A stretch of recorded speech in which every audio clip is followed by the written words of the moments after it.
সম্মানিত ভিউয়ার্স, আসসালামু আলাইকুম। আমি পারভেজ ইপিএস ইউটিউব চ্যানেল এবং পারভেজ ইপিএস ফেসবুক পেজ যে যেখান থেকেই আজকের এই ভিডিওটি দেখছেন তাদের সকলকেই শুভেচ্ছা এবং অভিনন্দন। সম্মানিত ভিউয়ার্স, আমরা গত পর্বে অধ্যায় 7-এর কথোপকথন নিয়ে আলোচনা করেছিলাম এবং প্রত্যেকটা কথোপকথনের কোথায় কিভাবে কি হয়েছে বিস্তারিত আলোচনা ইনশাল্লাহ আপনারা যারা দেখেছেন গত পর্বের ভিডিও তারা বুঝতে পেরেছেন। আর আপনারা যারা এখনও গত পর্বের ভিডিওটি দেখেননি তারা অবশ্যই পূর্বের ভিডিওটি দেখে আসবেন এবং তারপর আজকের ভিডিওটি দেখবেন। তো আজকে আমরা মূলত আলোচনা করব এই অধ্যায়ের শব্দকোষ নিয়ে বা শব্দ ভাণ্ডার নিয়ে। তাহলে চলুন শুরু করা যাক আজকের আমাদের আলোচনা। আর একটি বিষয় হচ্ছে, আপনারা যারা আমার এই চ্যানেলে নতুন তারা অবশ্যই চ্যানেলটি সাবস্ক্রাইব করে রাখবেন এবং আপনারা যারা অলরেডি সাবস্ক্রাইব করে রেখেছেন বা আমার পেজটাকে ফলো করে রেখেছেন তাদেরকে অসংখ্য ধন্যবাদ। সম্মানিত ভিউয়ার্স, আমরা অহি ইল অর্থাৎ শব্দকোষ 1 বা শব্দভাণ্ডার 1 নিয়ে এখন আলোচনা করব। জাংশ মানে স্থান, জাংশ মানে স্থান। এখন আমরা যে ওয়ার্ডগুলো পড়ব অর্থাৎ যে ওয়ার্ডগুলো নিয়ে এখন আলোচনা করব এই ওয়ার্ডগুলো সবগুলোই হবে আমাদের স্থান সম্পর্কিত। লক্ষ্য করুন, প্রথম ওয়ার্ড হচ্ছে ইয়াগি। ইয়াগি মানে এই জায়গা। জগি, জগি মানে সেই জায়গা। এবং খগি, খগি মানে ওই জায়গা। এখানে অবশ্যই দুইটা বিষয় আপনাদেরকে খুব ভালোভাবে লক্ষ্য রাখতে হবে। একটা হচ্ছে অনেক দূরে নয় এমন, আর এটাতে লেখা আছে দেখেন অনেক দূরে এমন। অর্থাৎ জগি এই জায়গা যেখানে দুইজন ব্যক্তি নিকটে থাকবে এবং কাছের কোনো একটি জিনিস দেখাবে। আর যেটা খগি সেই জায়গা যেখানে দুইজন পার্সন অনেক দূরে থাকবে এবং দ্বিতীয় পার্সনের কাছে হবে বিষয়টা, তাহলে সেটা হবে খগি। বিষয়টা ক্লিয়ার ধারণা রাখবেন। তারপর হচ্ছে অদি। অদি মানে কোথায়। আমরা গত পর্বের আলোচনাতে বলেছিলাম যে যদি অদি দ্বারা কোনো প্রশ্ন করা হয় তাহলে অবশ্যই সেই উত্তরে কোনো একটা স্থানের বা স্থানবাচক নাম আসবে। তাহলে আমরা প্রথমে দেখলাম ইয়গি মানে এই জায়গা, জগি মানে সেই জায়গা, খগি মানে ওই জায়গা, আর অদি মানে কোথায়। তারপর হচ্ছে হুয়েসা।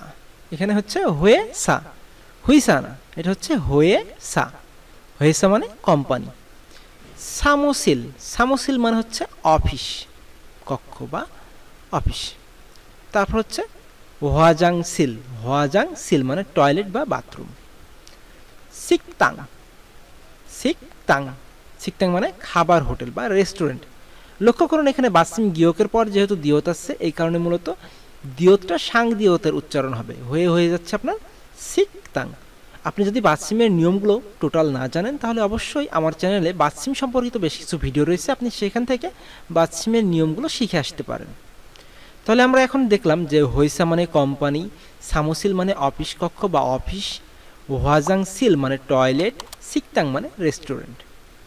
তারপর লক্ষ্য করুন জিপ, জিপ মানে বাড়ি, জিপ, জিপ মানে বাড়ি। খিসুকসা, খিসুকসা মানে ছাত্রাবাস, খিসুকসা মানে ছাত্রাবাস বা ডমিটরি। আমি গত পর্বের আলোচনাতে বলেছিলাম যে কোম্পানির দেওয়া ম্যাস বা কোম্পানি আপনাকে থাকা খাওয়ার জন্য যে জায়গা দেবে সেটাকে মূলত বলা হচ্ছে খিসুকসা। সেতাক্স মানে লন্ড্রি ঘর, সেতাক্স মানে লন্ড্রি ঘর, যেখানে মূলত আমরা জামা কাপড় ধৌত করি বা ইস্ত্রি করার জন্য দিয়ে আসি। আমাদের শহরগুলোতে মূলত ক্যালেন্ডার করার জন্য দিয়ে আসে যেখানে, সেটাকে মূলত বলা হচ্ছে সেতাক্স।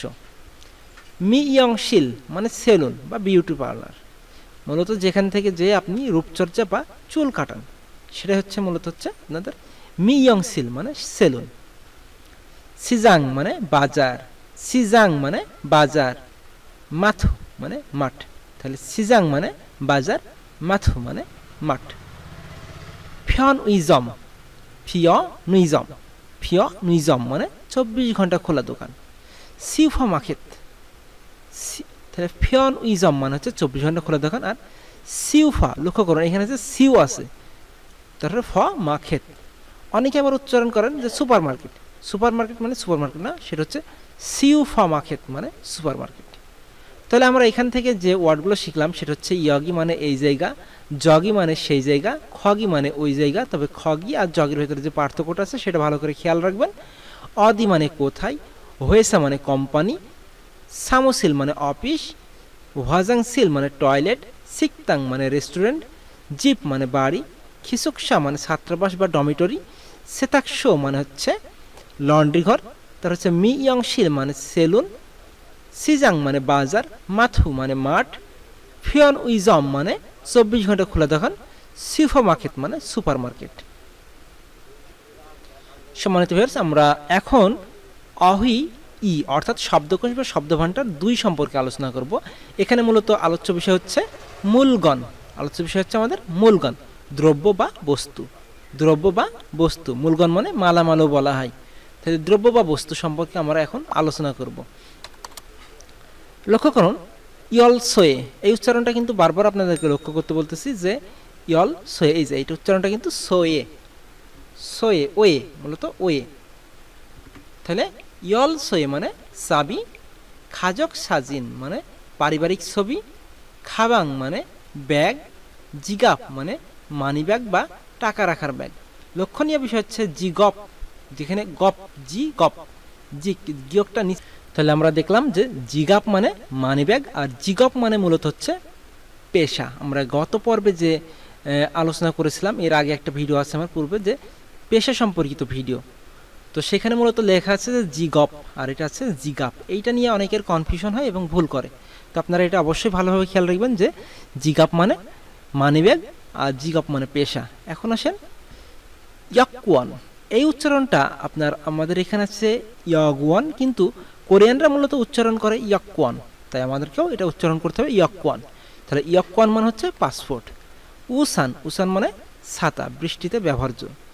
আচ্ছা, তারপর হচ্ছে খাউল, খাউল মানে আয়না, খাউল, খাউল মানে আয়না। হোয়া জাং ফুম, হোয়া জাং ফুম মানে হচ্ছে প্রসাধনী, হোয়া জাং ফুম মানে প্রসাধনী। ফিত মানে চিরুনি। হে অদু রাইব, হে অ দু রাইব মানে হেয়ার ড্রায়ার। তাহলে হে অদু রাইব মানে হেয়ার ড্রায়ার।